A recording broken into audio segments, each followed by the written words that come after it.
राधे राधे। श्रीमद् भगवद गीता के चतुर्थ अध्याय के 32वें श्लोक में भगवान अर्जुन से कहते हैं कि हे अर्जुन, एवं बहुविधा यज्ञा विदिता ब्रह्मणो मुखे कर्मजान विद्धितान सर्वान् एवं ज्ञाता विमोक्षसे। कहते हैं भगवान कहते हैं कि अर्जुन, इस प्रकार बहुत तरह के यज्ञ वेद की वाणी में विस्तार से कहे गए हैं। सब यज्ञों को तू कर्मजन्य जान। इस प्रकार जानकर यज्ञ करने से तू कर्म बंधन से मुक्त हो जाएगा। अगर इसका हम भावार्थ निकालें तो इसका भाव यह है कि गीता जिन 12 यज्ञों का गीता में श्रीमद् भगवद गीता में जिन 12 यज्ञों का वर्णन किया गया है, उनके सिवा और भी अनेक प्रकार के यज्ञ का वर्णन वेदों में किया गया है।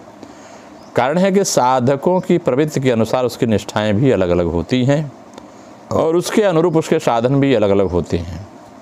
वेदों में सकाम अनुष्ठानों का भी विस्तार से वर्णन किया गया है, परंतु उन सबसे नाशवान फल की प्राप्ति होती है, अविनाशी की नहीं।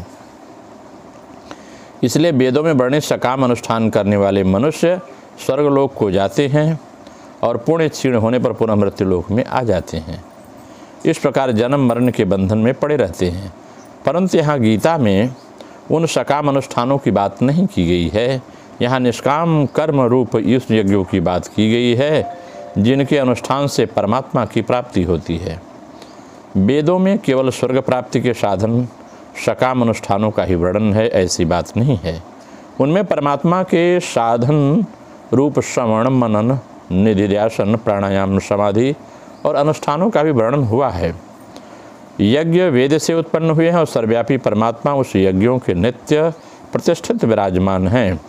यज्ञों में परमात्मा नित्य प्रतिष्ठित रहने से उन यज्ञों का अनुष्ठान केवल परमात्मा की प्राप्ति के लिए ही करना चाहिए।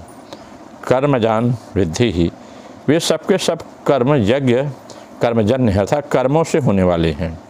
शरीर से जो क्रियाएं होती हैं, वाणी से जो कथन होता है और मन से जो संकल्प होते हैं, सभी कर्म हैं। अर्जुन अपना कल्याण तो चाहते हैं, परंतु युद्ध रूपी कर्तव्य कर्म को पाप मानकर उसका त्याग करना चाहते हैं। भगवान अर्जुन के प्रति ऐसे भाव प्रकट करते हैं कि युद्ध रूप कर्तव्य कर्म का त्याग करके अपने कल्याण के लिए तू जो साधन करेगा वह भी तो कर्म ही होगा। वास्तव में कल्याण कर्म से नहीं बल्कि कर्मों से श्रद्धा संबंध विच्छेद करने से होता है। इसलिए तू युद्ध रूप कर्तव्य कर्म को भी निर्लिप्त रहकर करेगा, इससे तेरा कल्याण हो जाएगा। क्योंकि मनुष्य को कर्म नहीं बांधते बल्कि आसक्ति ही बांधती है। कर्म फल में मेरी स्पृहा नहीं है, इसलिए मुझे कर्म नहीं बांधते। इस प्रकार जो मुझे जान लेता है वह भी कर्मों में नहीं बचता। उसका अर्थ यह है कि जिससे कर्म करते हुए उसमें निर्लिप्त रहने की विद्या का अनुभव कर लिया है, कर्म फल की स्पृहा न रखना उसका अनुभव कर लिया है, वह कर्म बंधन से मुक्त हो जाता है। कहते हैं कि फल की इच्छा का त्याग करके केवल लोक हितार्थ लोक कल्याण के लिए कर्म करना मनुष्य का कर्म बंधन से मुक्त होना है। संसार में असंख्य क्रियाएं होती हैं, परंतु जिन क्रियाओं से मनुष्य अपना संबंध जोड़ता है उन्हीं से वह बंधता है। संसार में कहीं भी कोई घटना हो, जब मनुष्य से अपना संबंध जोड़ लेता है, उसमें राजी या नाराज होता है, तब वह क्रियाओं से बंध जाता है। जब शरीर या संसार में होने वाली किसी भी क्रिया से मनुष्य संबंध नहीं रखता, तब वह कर्म बंधन से मुक्त हो जाता है। जैसे हम जिसके प्रति बहुत लालच करते हैं, ये मेरा है, सगा है, संबंधी है, कहीं कोई घटना दुर्घटना हो जाती है तो हम रोने बिलखने लगते हैं, दुख प्रकट करते हैं। लेकिन वही अज्ञान व्यक्ति का हो जाए तो हमें कोई दुख नहीं होता, एक सामान्य क्रिया समझते हैं।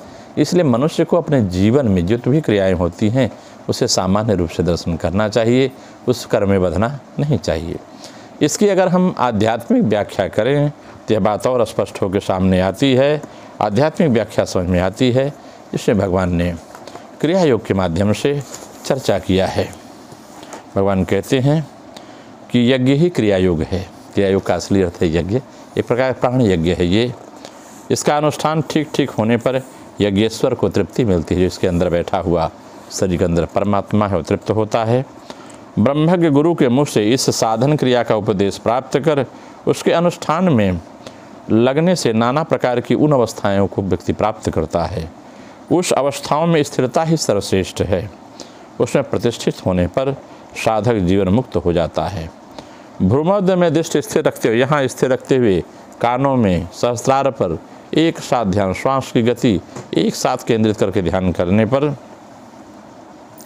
व्यक्ति नाना प्रकार के दर्शन श्रवण हो सकते हैं। उसे मूलाधार स्थित जो 4 दल का पद्म है, कमल है, त्रिकोणाकार योनि का स्थान है, यही कुल कुंडलिनी का स्थान है, मूलाधार चक्र।